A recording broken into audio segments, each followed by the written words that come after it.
বেটুর দিদুন এসেছে কালকে বিকেলবেলায়। তো আমাদের এখানে প্রচুর ঝড় বৃষ্টি যেহেতু হয়েছিল, ওই জন্য কারেন্ট নেই, আর তার জন্য টাইম কলের জলও ছাড়েনি। তো ওই জন্য সকালবেলায় বাড়িতে স্নান টান করে নিয়েছি। আর আমাদের ক্যানেলে জল এসছে যেহেতু, তো ওই রাস্তার দিক যে খালটার মতো আছে ওখানটায় গিয়ে আমাদের এই জামা কাপড়, বেটুর জামা কাপড়, আমার সমস্ত কিছু ওগুলো কেচে নিয়ে চলে আসবো। সকাল সকাল একটু হাঁটাও হয়ে যাবে, তো ওই জন্য এখন বেরিয়েছি। আর বেটু আর ওর দিদুন আগে আগে যাচ্ছে, আর ওর বেটু ওর দিদুনকে নিয়ে আগে আগে যাচ্ছে। ও সমস্ত কিছু বলছে, এখানে ওরা হাঁটতে আসে, এখানে ঠাকুর আছে, এখানে একবার স্নান করতে এসে ওর বাবার সাথে উল্টে পড়েছিল, সেই সব গল্প। ও তো বকবক করতে ভালোই পারে, আর সব মনেও রাখতে পারে। এরকম জিজ্ঞেস করলে কিছু বলতে পারবে না, কিন্তু যখন নিজের মনে কথা বলতে তখন সমস্ত কিছুই বলে। ঠাকুর নাম কর।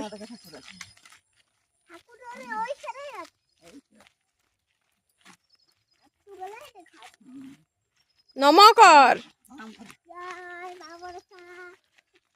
সোনামণি ঠাকুর। তো এই তো এখানটা আপনারা দেখেছেন যেখানে আমাদের সোনামণি ঠাকুর থাকে গ্রামের মাথায় ঢোকার আগেই। তো ওখানে প্রণাম সেরে চলে যাচ্ছি। আমরা আবার আজকে টমেটো তুলতে চলে এসেছি। একটু দিদুন এসেছিল, দিদুনকে দেখাতে নিয়ে এসেছি। কত টমেটো গাছগুলো পুরো মরে গেছে, আর বৃষ্টি হচ্ছে মানে এগুলো সব নষ্ট হয়ে যাবে। এই জন্য যে যত পারছে তুলে নিয়ে যাচ্ছে।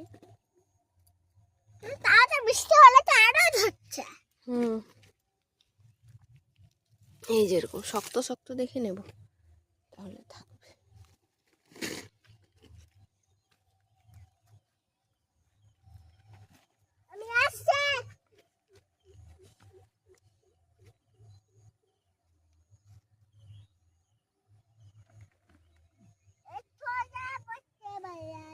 দেখি কেমন তুলিস একটু। বাহ,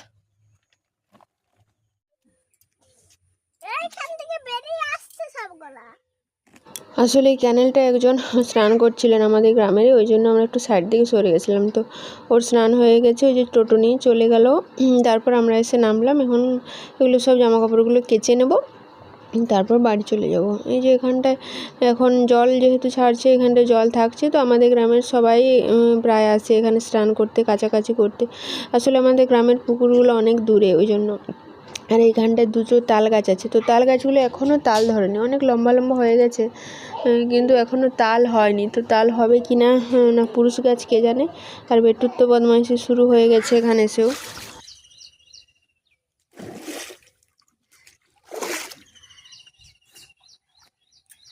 আমাদের কাছাকাছি হয়ে গেছে, এবার আমরা বাড়ির দিকে যাব। আর বেটু আর এই যে ক্যানেলের জলটা পুরো ওইদিকে রাস্তার ওই পারে নেমে গিয়ে একদম পুকুরে টুকুরে চারদিকে সব ভরে যাবে। রান্না প্রায় হতে চলেছে। এখানে হয়েছে কাঁচকলা দিয়ে আলু দিয়ে ঝোল, আর ওটা বিট গাজর ভাজা, চাটনি, আর উচ্ছে আলু ভাজা। আর এখানটা পোস্ত বেটে রেখেছি। এই যে এখানে শাক দিয়ে আলু দিয়ে পোস্ত হবে, আজ বৃহস্পতিবার, ওই জন্য আজকে নিরামিষ। এই যে সেদ্ধ হয়ে গেছে, একটু বড়িও ভেজে দিয়েছি, ভালো লাগবে। কিন্তু এটা আমার প্রায় সেদ্ধ হয়ে গেছে, এবার জাস্ট পোস্তটা দিয়ে নামিয়ে দেবো।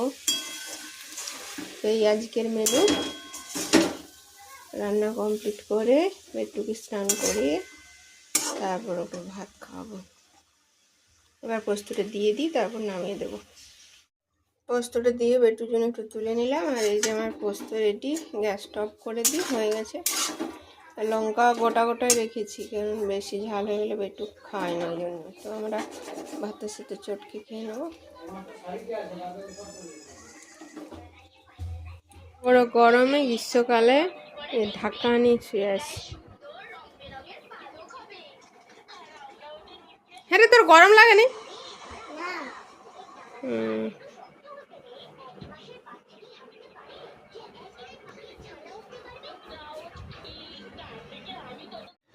তো দুপুরবেলা ওকে স্নান করতে বলছি, স্নান টানও এখন করবে না। দেখুন এত বড় গরমে একদিকে ফ্যান চলছে আর একদিকে ও ঢাকা নিয়ে ঘুমাচ্ছে। আমি তো ঢাকা খুলে দিতে গেলাম, তো ওই জন্য একদম ভালো করে ঢাকা নিয়ে পাশ ঘুরে শুচ্ছে। তো এখন ও ঢাকা নিয়ে থাকতে ইচ্ছে করছে। এই যে ফ্যান চলছে আর ও ঢাকা নিয়ে এখন শুয়ে থাকবে। কাণ্ডগুলো মানে অবাক। দিদুন বাড়ি চলে যেতে বেটুর মনটা একটু খারাপ, ওই জন্য বিকেলবেলা আমরা আমাদের বিলের দিকে এসেছি। তো এসে দেখছি আমাদের গাছগুলোতে ছোট্ট ছোট্ট শসা হয়েছে, কিন্তু এবছর শসা গাছগুলো খুব সুন্দর সুন্দর হয়নি, তো মানে বেশি দিন শসা পাওয়া যাবে না, ওই একটা দুটো হয়তো হবে। তো আমরা শসা নিয়ে বাড়ি চলে এসেছি। আর আজকে অনেক দিন পরে আমরা গ্যাস পেয়েছি, তো তার আনন্দে আমরা এখন ফুচকা পার্টি করছি। কিন্তু গ্যাস অতদিন পাচ্ছিলাম না বলে ভয়ে ভয়ে ছিলাম যে গ্যাস যদি না আসে তাহলে কি করে রান্নাবান্না করব। তো একটা সিলিন্ডার লাগানো ছিল আর একটা ফাঁকাই ছিল আর কি, তার জন্য। তো ওই গ্যাসটা আজকে পেয়েছি, তোর বাবা সেই আনন্দে আজকে ফুচকা বানাতে বললো, তো এখন ফুচকা নিয়ে আমরা দুজনে বসে গেছি। আর বেটু ওই পাশে শুকনো ফুচকা খাচ্ছে, আর আমরা বেশ তেঁতুল জল টল বানিয়েছি দিয়ে খাচ্ছি ফুচকা। তো আজ ভিডিওটা এখানেই শেষ করলাম। শেষ হোক না, আরও আছে তো, এই তো থালায় আছে তো, নিবে আরও।